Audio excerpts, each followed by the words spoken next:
부모님이 오래전에 형제 중 한 명에게 재산을 증여했다는 사실을 알게 됐다고 해보겠습니다. 처음 알게 되면 정말 억울할 수 있습니다. 그리고 이런 생각이 드실 겁니다. 이렇게 오래전에 준 재산도 지금 돌려받을 수 있을까? 실제로 이 30년 전에 이루어진 증여가 뒤늦게 문제가 되는 경우가 있습니다. 부모님이 돌아가시고 상속이 시작된 뒤에 형제들 사이에서 갈등이 생기는 겁니다. 그런데 너무 오래전 일이다 보니 걱정이 됩니다. 이미 끝난 일은 아닐까? 지금 유류분 반환 청구를 해도 너무 늦은 건 아닐까? 기간이 지났다는 이유로 아무것도 돌려받지 못할까봐 걱정되기도 합니다. 더 큰 문제는 처음 겪는 일이라 무엇부터 확인해야 하는지 모른다는 겁니다. 그래서 오늘은 이 부분을 정확하게 정리해 보겠습니다. 30년 전에 증여받은 재산도 지금 유류분 반환 청구가 가능한지 알아보겠습니다. 그리고 반드시 확인해야 하는 기간과 조건까지 함께 말씀드리겠습니다.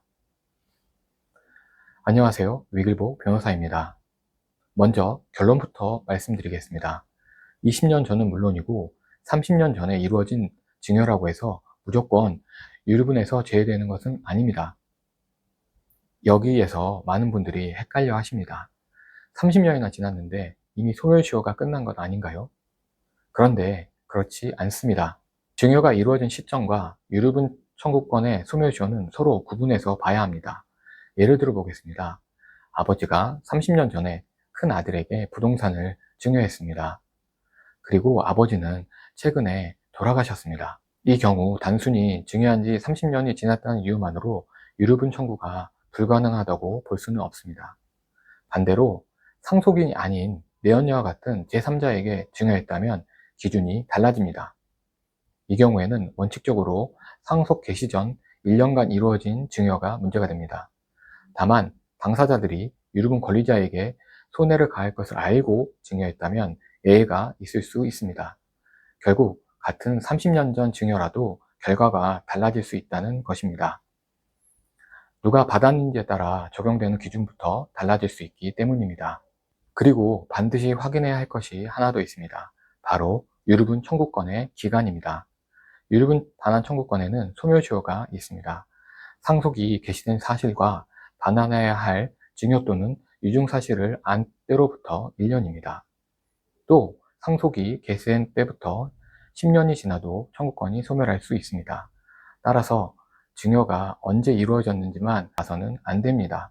부모님이 언제 돌아가셨는지도 확인해야 합니다. 그리고 증여 사실을 언제 알았는지도 확인해야 합니다. 예를 들어 증여는 30년 전에 이루어졌다고 해보겠습니다. 그런데 부모님이 최근에 돌아가셨습니다. 그렇다면 단순히 증여 후 30년이 지났다는 이유만으로 포기할 필요는 없습니다. 그런데 오래된 증여에는 또 다른 문제가 있습니다. 바로 재산의 가치입니다. 30년 전에 형이 1억 원짜리 토지를 증여받았다고 해보겠습니다. 그런데 부모님이 돌아가실 당시에는 그 땅이 10억 원이 됐습니다. 그러면 1억 원을 기준으로 계산해야 할까요? 아니면 10억 원을 기준으로 계산해야 할까요? 유류분 산정에서 증여재산은 원칙적으로 상속 개시 당시의 가치를 기준으로 평가합니다. 따라서 오래전에 증여된 부동산일수록 가치평가가 중요해질 수 있습니다. 여기서 끝이 아닙니다. 30년 전 증여가 있었다는 사실을 실제로 증명할 수 있는지도 중요합니다. 부동산이라면 등기 자료 등을 확인할 수 있습니다. 하지만 현금은 이야기가 달라질 수 있습니다. 오래전 금융거래 자료나 자금 흐름을 확인해야 하는 경우가 있기 때문입니다. 결국 유류분 사건은 단순히 계산부터 하는 사건이 아닙니다. 정말 증여가 있었는지부터 확인해야 합니다. 누가 받았는지도 봐야 합니다. 특별수익에 해당하는지도 따져야 합니다.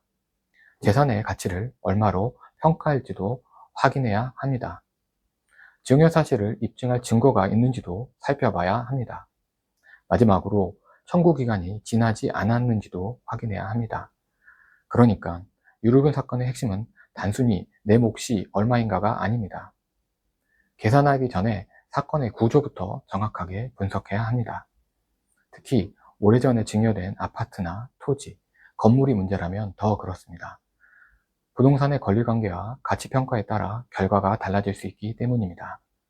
저는 다양한 부동산 관련 민사소송을 수행해 왔습니다.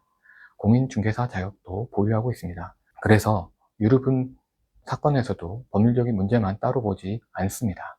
부동산의 권리관계와 가치까지 함께 살펴봅니다. 또한 사건을 직접 상담합니다. 어떤 재산을 추가로 확인해야 하는지 살펴봅니다.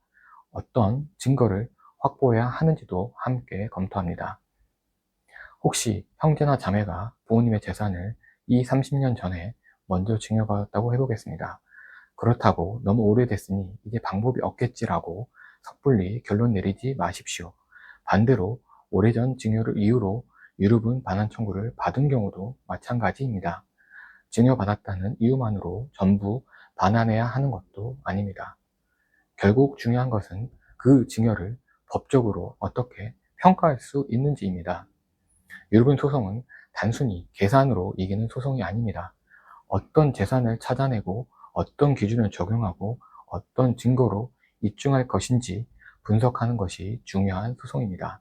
지금 내 상황에서 유류분 청구가 실제로 가능한지, 받아낼 수 있는 금액은 얼마인지 정확히 알고 싶으시다면 아래 고정 댓글에 있는 유류분 1:1 자가진단 링크를 클릭해서 상담을 남겨주십시오.